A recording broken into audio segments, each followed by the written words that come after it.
அவர் வந்து ஒரு விட்னஸ். அந்த இடத்துல என்ன நடந்தது, அங்கே அந்த குழந்தைகள் காணாமல் போச்சு, நீங்கள் தண்ணி பாட்டில் கொடுத்தீங்க, ஸோ மேலே வந்து நின்று பார்க்கும்போது அங்கே எப்படி இருந்தது அப்படின்றதுக்கான ஒரு கேள்விகளை கேட்கப்படுது. கேட்டால் உடனே 100 கேள்வின்றாங்க, ஒருத்தர் 1000 கேள்வின்றாங்க.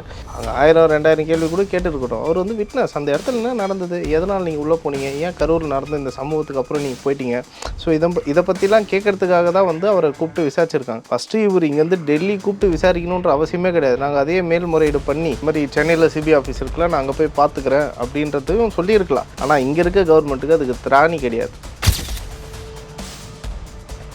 விஜயன் அவர்கள் பஸ்லேருந்து ஏறி கரூர் உள்ள என்ட்ரான அப்புறம் ஓகே, நீ மற்ற ஊர்லாம் விட்டுருங்க, நாமக்கல்லேருந்து கரூர் வர, கரூர் உள்ள என்ட்ரு ஆயாச்சு.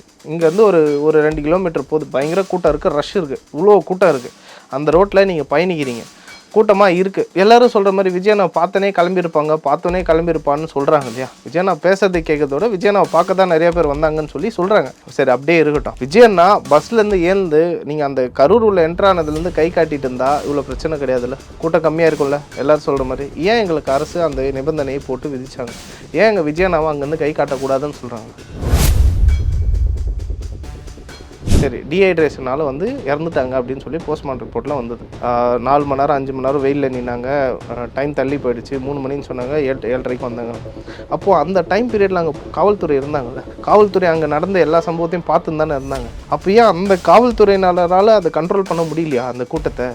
சும்மாவே வந்து ஒரு ரோப்பை கட்டி இந்த ரோட்டில் போகக்கூடாதுன்னு சொல்கிற காவல்துறையினரால் வந்து அந்த இடத்துல கண்ட்ரோல் பண்ணியிருக்க முடியாதா? ஏன் அன்றைக்கி நாங்கள் தண்ணியே கொடுக்கலன்னாங்க, நாங்கள் தண்ணி கொடுத்ததுக்கான ஆதாரம் எங்ககிட்ட இருக்குது.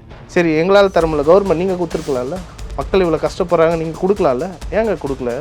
ஏன்னா நம்மளுக்கு என்ன, நம்மளுக்கான அந்த கூட்டம் இல்லைல்ல அப்படின்னு தானே இருக்கீங்க, அந்தளவுக்கு லத்தாச்சிக்காக தானே இருந்திருக்கீங்க. அப்போ இது தப்பு யார் மேலே?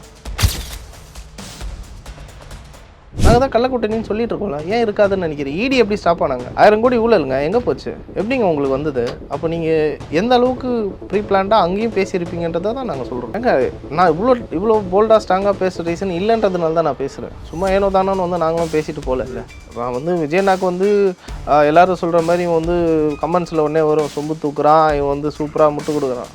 நியாயத்தை பேசுகிறேன். நான் பாதிக்கப்பட்ட மக்களை போய் பார்த்து அந்த இடத்த போய் பார்த்துருக்கேன். அந்த இடத்துல என்னென்ன சம்பவம் நடந்தது நாங்களும் விசாரித்தோம், எப்படி இருந்ததுன்னு எங்களுக்கு தெரியும். அப்போ எது உண்மைன்னு எங்களுக்கு தெரியும். அந்த உண்மையை வெளியே வரணும் தான் நாங்கள் பார்க்குறோம். இப்போ நான் போய் சொன்னால் நம்புவாங்களா? நான் போய் இப்போ கோர்ட்டில் உட்காந்து நான் சொல்கிறேன் இதெல்லாம் நடந்துருக்குங்க அப்படின்னு சொன்னால் கேட்பாங்களா? ஆதாரம் கேட்பேன். அந்த ஆதாரத்தை அவங்க தான் எடுக்கிறாங்க இப்போது. ஸோ அதனால்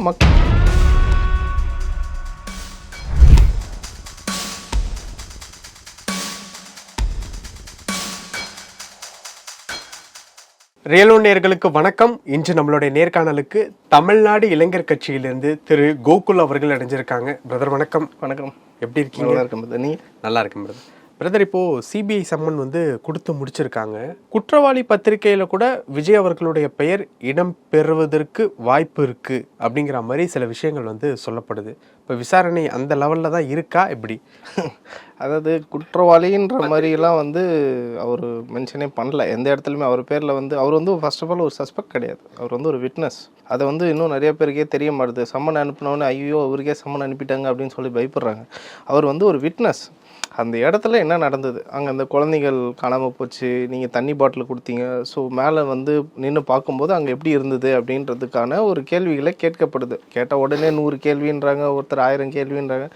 அங்கே 1000 2000 கேள்வி கூட கேட்டுருக்கட்டும். அவர் வந்து விட்னஸ். அந்த இடத்துல என்ன நடந்தது, எதனால் நீங்கள் உள்ளே போனீங்க, ஏன் கரூரில் நடந்த இந்த சம்பவத்துக்கு அப்புறம் நீங்கள் போயிட்டீங்க, ஸோ இதை பற்றிலாம் கேட்கறதுக்காக தான் வந்து அவரை கூப்பிட்டு விசாரிச்சிருக்காங்க. ஃபஸ்ட்டு இவர் இங்கேருந்து டெல்லி கூப்பிட்டு விசாரிக்கணுன்ற அவசியமே கிடையாது. நாங்கள் அதே மேல்முறையீடு பண்ணி இந்த மாதிரி சென்னையில் சிபிஐ ஆஃபீஸ் இருக்குல்ல, நான் அங்கே போய் பார்த்துக்கிறேன் அப்படின்றதையும் சொல்லியிருக்கலாம். ஆனால் இங்கே இருக்க கவர்மெண்ட்டுக்கு அதுக்கு திராணி கிடையாது. எங்களை பாதுகாப்பாக கூட்டின்னு வரதுக்காக அவங்களால முடியாது. சிபிஐ இங்கே விசாரணை வச்சுருந்தால் சென்னையில் சாஸ்திரி பவனில் மொத்த தொண்டர்களும் வந்து அங்கே ஒரு பெரிய ஆர்ப்பாட்டம் நடந்திருக்கலாம், வாய்ப்புகள் உண்டு. கூட்டத்தை கண்ட்ரோல் பண்ணியிருக்க முடியாது. உடனே கேட்டால் விஜய் ரசிகர்களுக்கும் தொண்டர்களுக்கும் அரசியல் தெரியல அப்படின்னு ஒரு வார்த்தை அப்படி உடனே இப்படி ஒரு நரேட் செட் பண்ணி தூக்கி போட்டுருவாங்க. ஆனால் இந்த அரசியல் இன்னைக்கு இங்கே இருக்க அரசுக்கு வந்து அதுக்கு திராணி கிடையாது. ப்ராப்பரான செக்யூரிட்டியும் ப்ராப்பரான ஒரு க்ரௌட் மேனேஜ்மெண்ட் சிஸ்டமும் இப்போ இருக்கிற அரசுக்கு கிடையாது. அது நிறைய நம்ம பார்த்துட்டோம், கரூர் துயர சம்பவத்திலே நம்ம பார்த்துட்டோம். ரெண்டாவது வந்து குற்றவியல் பத்திரிகையில் வந்து அவர் அவர் மேலே வந்து அவரே ஒரு குற்றவாளியா அப்படின்றதுக்குலாம் வாய்ப்பே கிடையாது. அது மாதிரி இது பண்ணவும் முடியாது. அவர் வந்து ஒரு விட்னஸ். பிஎன்எஸ்லேயே அப்படி தான் போட்டிருக்கு. அவர் பேரில் வந்து ஒரு இது கிடையாது, கேஸ் ஷீட் கிடையாது. ஸோ எதுவுமே இல்லாத போது நம்ம வந்து சும்மா அப்படியே பொத்தாம்பதுவாக சொல்லிட முடியாது இல்லையா? இப்போது இந்த விசாரணையை பொறுத்த வரைக்கும் அடுத்த கட்டத்தை நகர்ந்திருக்கு. அதான் ஜனவரி 19. ஆமாம், அடுத்த சம்மன் ஆக்சுவலாக 19ஆம் தேதி கொடுத்துருக்காங்க. அது வந்து தாவேகா சைடில் கொடுத்த ஒரு தரப்பு தான். பொங்கல் முடிஞ்சு நாங்கள் வரோம் அப்படின்ற மாதிரி சொல்லியிருக்காங்க. ஸோ அதனால் 19ஆம் தேதிக்கான ஒரு சம்மன் வந்திருக்கு. ஸோ அந்த திரும்ப ஒரு வாட்டி போயிட்டு அவர் உட்காந்து அவர் எல்லாரையும் பதில் சொல்ல, அவர் கேட்குற கேள்விக்கு பதில் சொல்லி தான் ஆகணும். ஸோ அதெல்லாம் எங்கள் முக்கியமான ஒரு விஷயத்த நான் சொல்லிடுறேன். இந்த சம்மன் வந்ததுக்கு எங்களால் மேல்முறையீடு பண்ணி, இல்லை நாங்கள் இங்கே தானே இருக்கோம், நாங்கள் இங்கே பண்ணுறோம் அப்படின்ற மாதிரி சொல்லியிருக்கலாம். ஆனால் விஜயண்ணாவை பொறுத்த வரைக்கும் ஜனநாயக முறைப்படி எங்கள் மடியில் கனவில் எனக்கு பயம் இல்லை. என்ன என் மேலே எந்த தப்பு இல்லை, என் மேலே பயம் இல்லை. அதனால் நான் டெல்லி வந்து நான் உங்களுக்கு பதில் சொல்கிறேன்னு அவர் தைரியமாக கிளம்பி டெல்லி போயிருக்காரு. இல்லை, மடியில் கனம் இல்லைன்னு சொல்கிறீங்க இல்லையா? அந்த சம்பவம் நடந்தப்போ ஒரு பிரபல பத்திரிகையாளர் ஷூட்டிங்லாம் வச்சு நடத்தினதா வந்து சொல்கிறாங்க இல்லையா பஸ்ஸுக்குள்ளே. ஸோ இந்த மாதிரியான விஷயங்களும் கேள்விகளாக கேட்கப்படுவதற்கு மீசம் அம்மா சொன்னது சொல்கிறீங்களா? வேறு ஓப்பனாக சொல்லுங்கள், ஏங்க பயப்படுறீங்க? இன்னும் நம்மளாம் பயந்துங்கன்னே இருந்தால் எப்படி சொல்லுங்கள்? அவருக்கு வந்து சொல்லவே வேணாம். அவர் வந்து பெட்டி பெட்டியாக வாங்குறாள். யாருக்கிட்ட வாங்குவார்ன்ற ஊருக்கே தெரியும். அவர் யாருக்கு சப்போர்ட் பண்ணுவார், கூஜா தூக்குவார்ன்றது எல்லாருக்குமே தெரியும். அதுக்கான ஆதாரமும் இருக்குது அப்படிங்கிற மாதிரி காட்ட சொல்லுங்க. ஆதாரங்களை காட்டுங்க. நீங்கள் தான் வந்து தைரியமாக மீடியாவில் பேசுகிறீங்களா? நீங்கள் எவ்வளோ தைரியமாக உங்களால் சொல்ல முடிஞ்சதில்ல, காட்டுங்க. அந்த ஆதாரத்தோட வெளியிடுங்க. எடுத்தவுடனே வந்து ஷூட்டிங் எடுத்தாங்க, அந்த கூட்டத்தை காமிச்சு ஷூட்டிங் எடுத்தாங்க. என்னங்க ஒரு மனசாட்சி இல்லை? ஒரு மனுஷன் எல்லாத்தையும் தூக்கி போட்டு வந்திருக்கான், மக்களுக்காக வந்து செய்கிறேன்னு சொல்லிட்டான். நீ வந்து கூட நில்லுன்னு ஒன்று சொல்ல, உனக்கு பிடிக்கலையா ஒதுங்கி நில்லு. நீ ஏன் வந்து இல்லாததை ஏன் ஃபஸ்ட்டு திணிக்கிற? ஒரு நெரேட்டை செட் பண்ணாத. மக்கள் மனசில் போய் தப்பான ஒரு விதையை விதைக்காதீங்க. 75 வருஷமாக நீங்கள் தப்பாக விதைச்சிட்டீங்க. இலவசம் கொடுத்து மக்களை இலவசத்துக்கு அடிமையாக்கி அவங்கள வேறு மாதிரி ஆக்கிட்டீங்க. இப்போ இருக்க ஜென்ரேஷன் அப்படி கிடையாது. இப்போ இருக்க ஜென்ரேஷன் மாறணும்னு முடிவு பண்ணிடுச்சு. ஸோ மாற்றுறதுக்கான ட்ரை தான் நாங்கள் பண்ணிகிட்ருக்கோம். இன்னமும் வந்து நான் வந்து தப்பாக தான் திணிப்பேன் அப்படின்னு திணிக்கிறீங்கன்னா, அப்போ எந்த அளவுக்கு நீங்கள் இருந்திருக்கீங்கன்றதை தான் ரொம்ப வருத்தத்துக்குரிய ஒரு விஷயமா நாங்கள் பார்க்க வேண்டியதாக இருக்கு. ஓகே, அதுக்கான ஆதாரம் வெளியிடுவதற்கு வாய்ப்பு இருக்குன்னு நினைக்கிறீங்களா? இருந்தால் தானேங்க காட்டுவார்.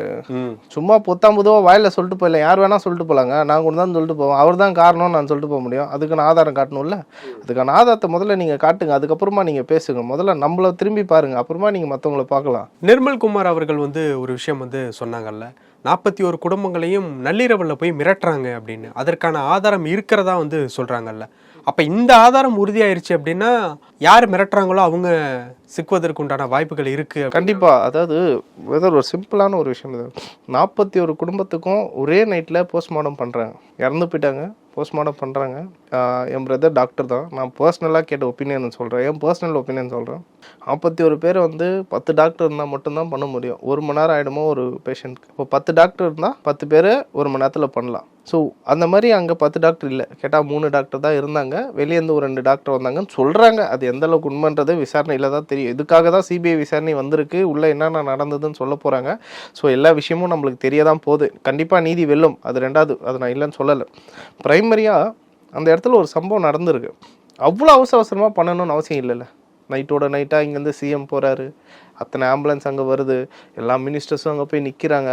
அங்கே ஒரு ஆக்டிங் வேறு போடுறாரு ஒருத்தர், மிகப்பெரிய நடிகர் ஒருத்தர் ஆக்டிங் போடுறாரு. ஸோ இதெல்லாம் எப்படி முடிஞ்சுது?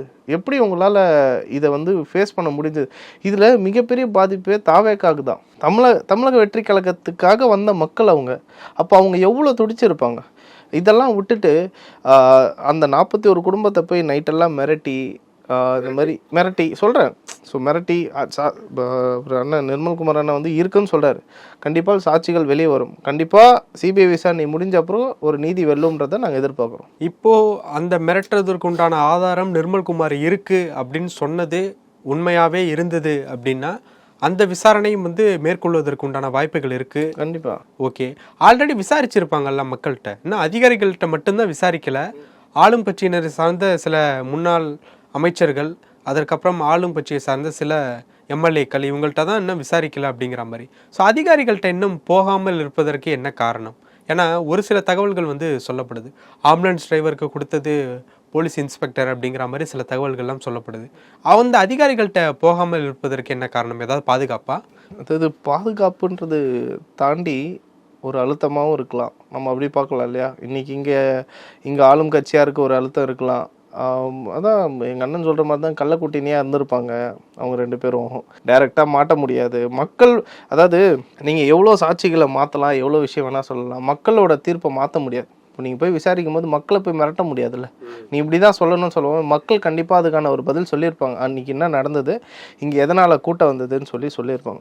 இன்னொரு விஷயம் நான் சொல்கிறேங்க, இங்கே எல்லாருமே என்ன சொல்கிறாங்கன்னா, விஜயண்ணா தான் வந்து தப்பு பண்ணிட்டாரு, ஏன் லேட்டாக வந்தார், கூட்டம் அதனால தான் சேர்ந்ததுன்னு ஒரு விஷயம் சொல்கிறாங்க. ஓகே, நான் லேட்டாக வந்ததாகவே இருக்கட்டும். இவங்க எங்களுக்கு ஒரு நிபந்தனைகள் விதிச்சாங்கள்ல, விஜயண்ணா பஸ்ஸை விட்டு ஏன்னு வந்து கை காட்டக்கூடாது, எங்கே பேசணுமோ அங்கே மட்டும்தான் வெளியே வரணும். இப்போ எங்கள் விஜயண்ணா கரூரில் ரீச் ஆன அப்புறம் அந்த இடத்துல இருந்தே கையேந்து காமிச்சிட்டே வந்திருந்தா கூட்டம் இருந்திருக்காதா? கூட்டம் நின்று கம்மியாக இருக்குமா? சொன்னதை செய்யாமல் இருந்திருந்தா கூட்டம் குறைஞ்சிருக்குன்னு சொல்ல வர்றீங்க. அதாவது நிபந்தனைகளை கொஞ்சம் வெளியில் வந்து பண்ணியிருந்தா. நான் என்ன கேட்குறேன், இந்த அரசுக்கு ஒரு கேள்வி வைக்கிறேன். விஜயண்ணா அவர்கள் பஸ்லேருந்து ஏறி கரூர் உள்ள என்ட்ரான அப்புறம் ஓகே, நீ மற்ற ஊர்லாம் விட்டுருங்க, நாமக்கல்லேருந்து கரூர் வர்றார், கரூர் ஊரில் என்ட்ரு ஆயாச்சு. இங்கேருந்து ஒரு 2 கிலோமீட்டர் போகுது, பயங்கர கூட்டம் இருக்குது, ரஷ் இருக்குது, இவ்வளோ கூட்டம் இருக்குது. அந்த ரோட்டில் நீங்கள் பயணிக்கிறீங்க, கூட்டமாக இருக்குது. எல்லாரும் சொல்கிற மாதிரி விஜயண்ணா பார்த்தோன்னே கிளம்பியிருப்பான்னு சொல்கிறாங்க இல்லையா? விஜயண்ணா பேசுறது கேட்கறதோட விஜயண்ணாவை பார்க்க தான் நிறைய பேர் வந்தாங்கன்னு சொல்கிறாங்க. சரி, அப்படியே இருக்கட்டும். விஜயண்ணா பஸ்லேருந்து ஏந்து நீங்கள் அந்த கரூர் உள்ள என்ட்ரானதுலேருந்து கை காட்டிட்டு இருந்தா இவ்வளோ பிரச்சனை கிடையாதுல்ல, கூட்டம் கம்மியாக இருக்கும்ல எல்லாரும் சொல்கிற மாதிரி. ஏன் எங்களுக்கு அரசு அந்த நிபந்தனையை போட்டு விதிச்சாங்க? ஏன் எங்கள் விஜயண்ணாவை அங்கேருந்து கை காட்டக்கூடாதுன்னு சொல்கிறாங்க? அப்போ இது தப்பு யார் மேலே இருக்குது? சரி, டீஹைட்ரேஷனால் வந்து இறந்துட்டாங்க அப்படின்னு சொல்லி போஸ்ட்மார்ட்டம் ரிப்போர்ட்லாம் வந்தது. 4 மணி நேரம் 5 மணி நேரம் வெயிலில் நின்னாங்க, டைம் தள்ளி போயிடுச்சு, 3 மணின்னு சொன்னாங்க, 7:30 வந்தாங்க. அப்போது அந்த டைம் பீரியடில் அங்கே காவல்துறை இருந்தாங்கல்ல, காவல்துறை அங்கே நடந்த எல்லா சம்பவத்தையும் பார்த்துன்னு தானே இருந்தாங்க. அப்போ ஏன் அந்த காவல்துறையினரால் அதை கண்ட்ரோல் பண்ண முடியலையா அந்த கூட்டத்தை? சும்மாவே வந்து ஒரு ரோப்பை கட்டி இந்த ரோட்டில் போகக்கூடாதுன்னு சொல்கிற காவல்துறையினரால் வந்து அந்த இடத்துல கண்ட்ரோல் பண்ணியிருக்க முடியாதா? ஏன் அன்றைக்கி நாங்கள் தண்ணியே கொடுக்கலன்னாங்க, நாங்கள் தண்ணி கொடுத்ததுக்கான ஆதாரம் எங்ககிட்ட இருக்குது.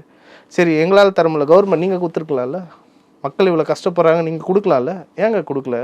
ஏன்னா நம்மளுக்கு என்ன, நம்மளுக்கான அந்த கூட்டம் இல்லைல்ல அப்படின்னு தானே இருக்கீங்க, அந்தளவுக்கு லத்தாச்சிக்காக தானே இருந்திருக்கீங்க. அப்போ இது தப்பு யார் மேலே? இப்போ சொல்லுங்கள், இந்த தப்பு யார் மேலே போய் சேரணும்? இதை பற்றி யாரும் இது வரைக்கும் சொல்லலை, நான் உங்களுக்கு அதை சொல்கிறேன்.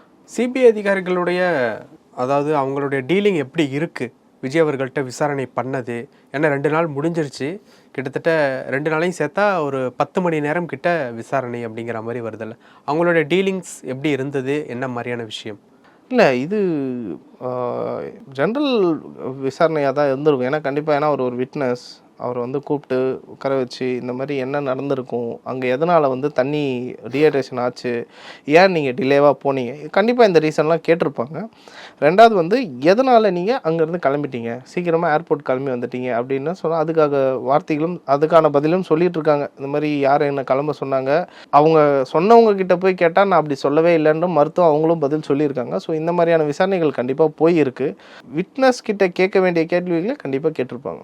ஸோ அவங்களுடைய டீலிங் அப்படிங்கிறது வந்து உங்களுக்கு ஏதாவது தோணுதா? ஏன்னா நீங்கள் அதிகம் வந்து விமர்சனம் செய்கிறது வந்து மாநில ஆளும் கட்சியை வந்து அதிகம் விமர்சனம் செய்கிறீங்க, அவங்களுக்கு ஏதாவது ஃபேவர் அந்த மாதிரியான விஷயங்கள் ஏதாவது தோணுதா எப்படி? இல்லை, அது விஜயண்ணாக்கு தான் தெரியும் இல்லையா? அப்போ உள்ளே கேட்ட கேள்விகள் இன்னும் வெளியே என்னென்னா லிஸ்ட்டு போட்டு வரல.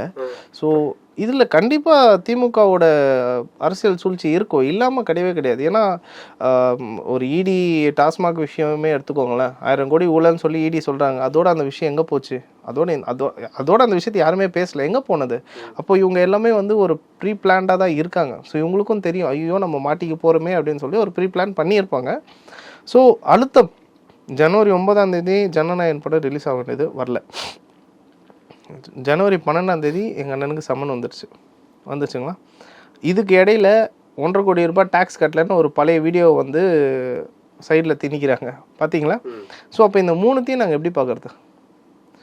நாங்கள் இந்த 3த்தையும் எப்படி நாங்கள் பார்க்க முடியும்? நீங்களே சொல்லுங்கள். அப்போ இதெல்லாமே அரசியல் அழுத்தம் தானே. அப்போ யார் இங்கே ஆள்றா? இவங்கெல்லாம் கொடுத்துருக்கலாம்ல. உடனே என்ன சொல்லுவாங்க, நான் வந்து ட்வீட் போட்டார், முதலமைச்சரே வந்து ஜனநாயகன் படத்துக்காக பேசிட்டார். அவர் ஜனநாயகன் படத்துக்கு பேசலை, நான் படம் மட்டும் வந்துருச்சு, அடுத்தவங்க படம் வரலைன்னா நம்மளை ஏதாவது திருப்புவாங்களோன்னா அவர் கை காமிச்சிட்டார், மாற்றி கை காமிச்சிட்டார். அப்போ வந்து அவர் பக்காவாக ப்ளே பண்ணுறாரு, ரோல் சூப்பராக ப்ளே பண்ணுறாரு. அவர் ப்ரீ பிளான்டாக எல்லாமே பண்ணிட்டு இருக்காங்க இன்னைக்கு. இந்த ப்ரீ பிளான்டு அப்படிங்கிறது அவங்க ஸ்டேட்ல என்ன பண்ண முடியுமோ அதை அவங்க பண்ணிக்கிட்டு இருக்காங்க. சென்ட்ரல்லையுமே ஒர்க் ஆகிறதுக்கு வாய்ப்பு இருக்கா? கள்ளக்கூட்டணின்றோமே நாங்கள் தான் கள்ளக்கூட்டணின்னு சொல்லிட்டு இருக்கோம்ல, ஏன் இருக்காதுன்னு நினைக்கிறேன். இடி எப்படி ஸ்டாப் ஆனாங்க? 1000 கோடி ஊழலுங்க, எங்கே போச்சு? எப்படிங்க உங்களுக்கு வந்தது? அப்போ நீங்கள் எந்த அளவுக்கு ப்ரீ பிளான்டாக அங்கேயும் பேசியிருப்பீங்கன்றதை தான் நாங்கள் சொல்கிறோம். இப்போ இருக்கக்கூடிய ஒரு சுச்சுவேஷன் படி பார்த்தோம் அப்படின்னா இந்த விசாரணை ஆல்மோஸ்ட் இன்னும் ஒரு 2-3 months அதுக்குள்ளே முடிஞ்சிரும் அப்படிங்கிற மாதிரி இருக்கா? ஏன்னா எலெக்ஷன் வேற வந்து இல்லை, கண்டிப்பாக எலெக்ஷனுக்கு முன்னாடியே முடியணும்னு தான் நாங்கள் எதிர்பார்க்குறோம். இது மக்களோட நீதி, பாதிக்கப்பட்ட மக்களுக்கான ஒரு நீதி கண்டிப்பாக வேணும். எங்களோட கருத்து பார்த்தீங்கன்னா, என்னோட பர்சனல் ஒப்பீனியன் எலெக்ஷனுக்கு முன்னாடி வரணுன்றதை தான் நாங்கள் எதிர்பார்க்கோம். வந்தால் ஒருத்தவங்களுக்கு சாதகமாக அமையும், இன்னொருத்தவங்களுக்கு பாதகமாக அமையும். யாருக்கு பாதகமாக அமையுதோ அது எலெக்ஷன் டைமில் ரிலீஸ் ஆச்சு அப்படின்னா அவங்களுக்கு அவங்க மேலே வந்து ஒரு கருப்பு புள்ளி வச்ச மாதிரி, அது புள்ளி அப்படிங்கிறதுக்காக தானே நான் கேட்குறேன். அதுக்காக தானே எலெக்ஷன் முன்னாடி வேணும் அப்படின்னு சொல்லி கேட்குறேன். டிவிக்கு மேலே மக்களுக்கு எல்லாருக்குமே தெரியும். ஏங்க நான் இவ்வளோ போல்டாக ஸ்ட்ராங்காக பேசுகிற ரீசன் இல்லைன்றதுனால தான் நான் பேசுகிறேன். சும்மா ஏனோ தானோன்னு வந்து நாங்களும் பேசிட்டு போகல. இல்லை, வந்து விஜயனாக்கு வந்து எல்லாரும் சொல்கிற மாதிரி இவன் வந்து கமெண்ட்ஸில் உடனே வரும், சொம்பு தூக்குறான், இவன் வந்து சூப்பராக முட்டு கொடுக்குறான். நியாயத்தை பேசுகிறேன். நான் பாதிக்கப்பட்ட மக்களை போய் பார்த்து அந்த இடத்த போய் பார்த்துருக்கேன். அந்த இடத்துல என்ன சம்பவம் நடந்தது நாங்களும் விசாரித்தோம், எப்படி இருந்ததுன்னு எங்களுக்கு தெரியும். அப்போ எது உண்மைன்னு எங்களுக்கு தெரியும். அந்த உண்மையை வெளியே வரணும் தான் நாங்கள் பார்க்குறோம். இப்போ நான் போய் சொன்னால் நம்புவாங்களா? நான் போய் இப்போ கோர்ட்டில் உட்காந்து நான் சொல்கிறேன் இதெல்லாம் நடந்துருக்குங்க அப்படின்னு சொன்ன கேட்பாங்களா? ஆதாரம் கேட்பாங்க. அந்த ஆதாரத்தை அவங்க தான் எடுக்கிறாங்க இப்போது. ஸோ அதனால மக்களுக்கான நீதி கண்டிப்பாக கிடைக்கும்ன்றதை நாங்கள் எதிர்பார்த்துட்டு இருக்கோம். ஓகே சார், பல விஷயங்கள் பேசியிருக்கோம். நேரத்துக்கு ரொம்ப நன்றி.